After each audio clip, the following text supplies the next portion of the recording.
Hi, my name is Marissa, and I am the executive director for the Firefly Gathering. And, well, here we are. It's impossible for me to put myself in the shoes that I would have been wearing had life stayed normal. I can't imagine being together right now with hundreds of mostly like minded people, being joyful and light-hearted and carefree in the sunny bliss of Deerfields. I can't imagine celebrating right now. While so many have suffered over the COVID pandemic, while the economy is torn to shreds, while hundreds of thousands have died and continue to, I can't imagine celebrating right now while our country and our world is in the throes of revolution, desperate for change, while police terrorize innocent civilians nationwide, while our peaceful protests are infiltrated by antagonists set on disruption and even violence, while our rights to peacefully gather are being taken away by those sworn to protect us, while our government leaders turn off the lights in the White House to indicate how concerned they are, or are not. But Firefly has gathered. Many of us have gathered in the streets around the country and beyond to stand in solidarity against racism and oppression and for an end to anti-blackness worldwide. We've marched on police stations, backing the demands of the local black communities and calling for an end to police brutality. We've written letters, made endless calls, rallied people, cared for people, fed people, planted gardens with people, and we've grieved with people too. Saturday, June 6th, 2020, would have been the height of our gathering, when our spirits were at their zeniths and many would have stayed up all night reveling in the joys of deep community. But this year, I stood in downtown Asheville with more than 2,000 others, many Firefly family for sure, united in a single cause. There we stood together in the largest worldwide anti-racism protest ever. And I was grateful. And I'm so grateful that we have been collectively called to reevaluate our consciousness and our realities and to make changes within ourselves, our communities, and our governments. While the fireflies build in their bioluminescent magnificence, while the moon has waxed and now wanes towards the solstice, I can almost hear the drums in the distance. I can almost feel the presence of my people. But what I see is not the family reunion-like gathering that I've come to rely on this time of year. We all now collectively see the old bones of this ship called our nation more clearly. We see where our food systems are weak. We see where our healthcare systems are weak. We see where our economy is weak. We see where our communities are weak. We especially see where our government and leadership are corrupt and weak. We see marginalized people being pushed further out into the edges. This is all hard to sit with, and we feel uncomfortable collectively.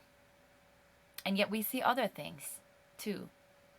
We see more people than ever standing up and saying no. No to staying silent. No to police brutality. No to codependency on capitalism. No to Franken foods being fed to our families.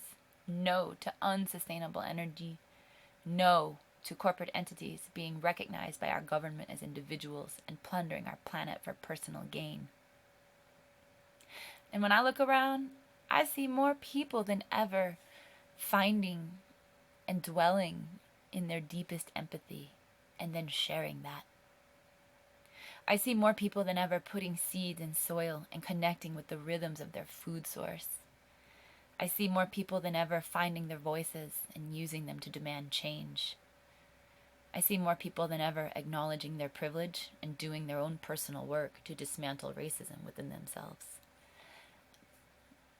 But what I hope to see is more people than ever working for and demanding the dismantling of racism within our institutions. I hope to see more people than ever demanding accountability of our government for our environment and the issues we face, and demanding accountability within our police forces or the restructuring of them altogether. I hope to see more people than ever realize the deep truth that nothing tastes quite as good as a homegrown tomato. I hope to see more people than ever making less garbage and discontinuing single-use disposable lifestyles. I hope to see more people than ever slowing down and taking time to watch things grow. I hope to see more people than ever turning out to vote this fall so that we can try to heal some of the wounds inflicted upon the American people and systems. I hope to see more people than ever acknowledge all life forms as relations and treat them accordingly. And I pray for some things, too. I pray to see more people than ever wake up and arise from this nightmare of greed and consumption. I pray to see more people than ever realize that the things we have in common with any given person far outweigh our differences, and know that from this place we can make peace.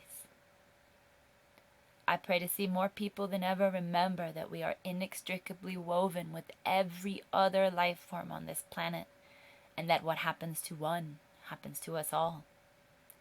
I pray to see more people than ever deeply embrace and enliven the idea that we truly are the ones we've been waiting for. We are it. It is in our hands to gently but firmly insist upon and bring in this change and be this change. This pandemic has been a reminder that we are out of balance on this planet, the species wreaking havoc. Earth will continue, but will we?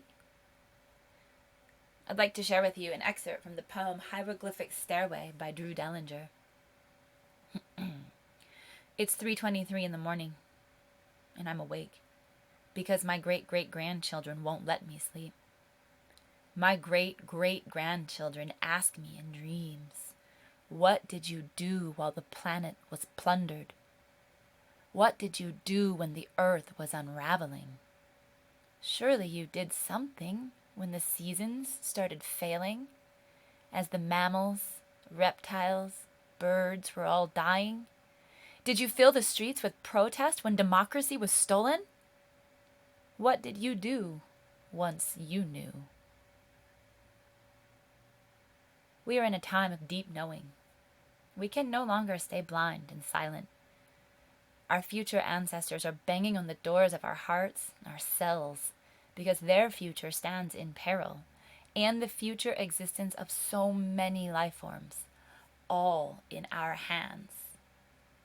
What each of us choose to do right now, in this very moment, with this very breath, while all of our interconnected futures hang in the skills, will have profound impact. What will you do?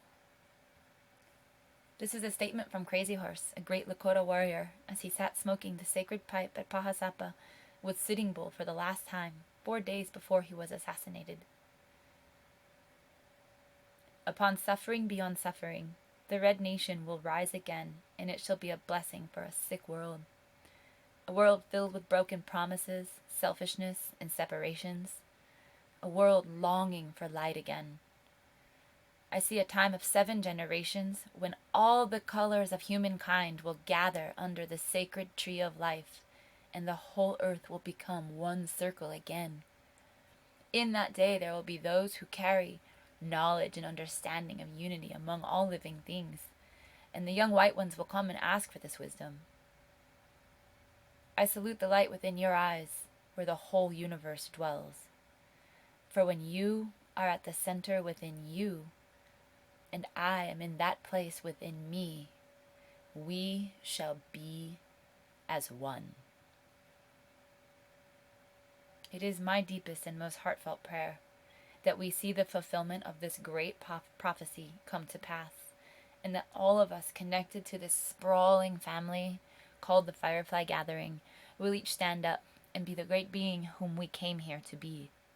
The world needs each and every one of us, now more than ever. May we be as one. I salute the light within your eyes, where the whole universe dwells. For when you are at that center within you, and I am in that place within me, we shall be as one.